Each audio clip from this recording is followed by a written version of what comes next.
കാസർഗോഡ് വാട്സപ്പിലൂടെ മുത്തലാഖ് ചൊല്ലിയതായി പരാതി. ദേലമ്പാടി സ്വദേശി അബ്ദുള്ളയുടെ മകൾ ഖദീജത്ത് ഷമീമയുടെ പരാതിയിൽ പോലീസ് കേസെടുത്തു. ഭർത്താവ് ബെളിഞ്ച സ്വദേശി ലത്തീഫിനെതിരെ കേസെടുത്തിരിക്കുകയാണ്. കെ ബി ബൈജു ഏറ്റവും പുതിയ വിവരങ്ങളുമായി ചേരും. ബൈജു, നിരവധി സംഭവങ്ങൾ നമ്മൾ ഇതിനു മുൻപും ഇതുമായി ബന്ധപ്പെട്ട് റിപ്പോർട്ട് ചെയ്തിരുന്നു. അതിൽ പോലീസിന്റെ വളരെ ശക്തമായ നടപടികൾ ഉണ്ടായിരുന്നു. ഇപ്പോൾ എന്താണ് പുതിയ വിവരം?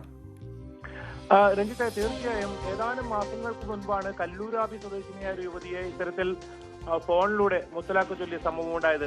അതിന് തൊട്ടു പിന്നാലെയാണ് ആദൂർ പോലീസ് സ്റ്റേഷൻ പരിധിയിൽ സമാനമായ ഒരു കേസ് ഇപ്പോൾ രജിസ്റ്റർ ചെയ്തിരിക്കുന്നത്. ജൂൺ 13 രാത്രി 11:30 ഈ ഭർത്താവ് വിദേശത്ത് നിന്നും അബുദാബിയിലാണ്. ഇദ്ദേഹം വാട്സാപ്പിലൂടെ ശബ്ദ സന്ദേശം വഴി 3 തവണ തലാഖ് ചൊല്ലി വിവാഹബന്ധം വേർപ്പെടുത്തിയെന്നാണ് ഈ പരാതിയുള്ളത്. രഞ്ജിത്ത് സൂചിപ്പിച്ചതുപോലെ തന്നെ ദേലമ്പാടി സ്വദേശിനി ഖദീജത്ത് ഷമീമ ആണ് ഈ പരാതിക്കാരി. ഇയാൾക്കെതിരെ ഈ ഭർത്താവ് ബെളിഞ്ച കടമ്പ ഹൗസിലെ ബി ലത്തീഫിനെതിരെ ഇപ്പോൾ മുസ്ലിം woman protection of marriage act 3(4) അതുപോലെ തന്നെ ഈ തലാഖ് ചൊല്ലിയതുമായി ബന്ധപ്പെട്ട ഒരു കേസ്, അങ്ങനെ 2 തരത്തിലുള്ള വകുപ്പിട്ടാണ് ഇപ്പോൾ കേസ് രജിസ്റ്റർ ചെയ്തിട്ടുള്ളത്. അതായത് സ്വർണം കൂടുതൽ ആവശ്യപ്പെട്ട് മാനസികമായി പീഡിപ്പിച്ചുവെന്നും ഈ പരാതിയിൽ പറയുന്നുണ്ട്.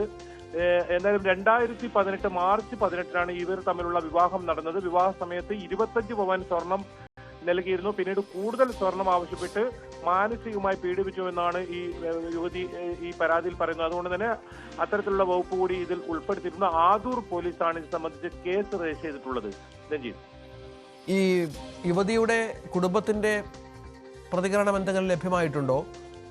കേസ് കാര്യമായി തന്നെ മുന്നോട്ട് പോവുക, ഇയാൾ വിദേശത്താണ് എന്ന് മനസ്സിലാകുന്നു. മറ്റു നടപടിക്രമങ്ങളിലേക്ക് എങ്ങനെയാണ് പോലീസ് കടന്നിരിക്കുന്നത്? രഞ്ജിത്തെ, ഇവരുടെ പ്രതികരണം നമുക്ക് ലഭ്യമായിട്ടില്ല.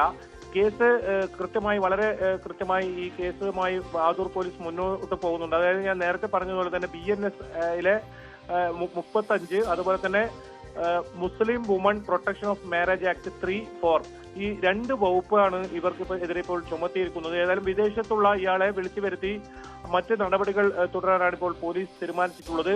എന്തായാലും ഈ പെൺകുട്ടിയെ മാനസികമായി നിരന്തരം പീഡിപ്പിച്ചുവെന്നും ഈ പരാതിയിൽ പറയുന്നുണ്ട്. പോലീസ് അന്വേഷണത്തിൽ ഇത് ബോധ്യപ്പെട്ടിട്ടുണ്ട്. അതുകൊണ്ട് തന്നെയാണ് അത്തരമൊരു വകുപ്പ് കൂടി ഇതിൽ ചേർത്തിരിക്കുന്നത്. ഞാൻ നേരത്തെ പറഞ്ഞതുപോലെ തന്നെ 2018 മാർച്ച് 18 ഇവരുടെ വിവാഹം കഴിഞ്ഞത്.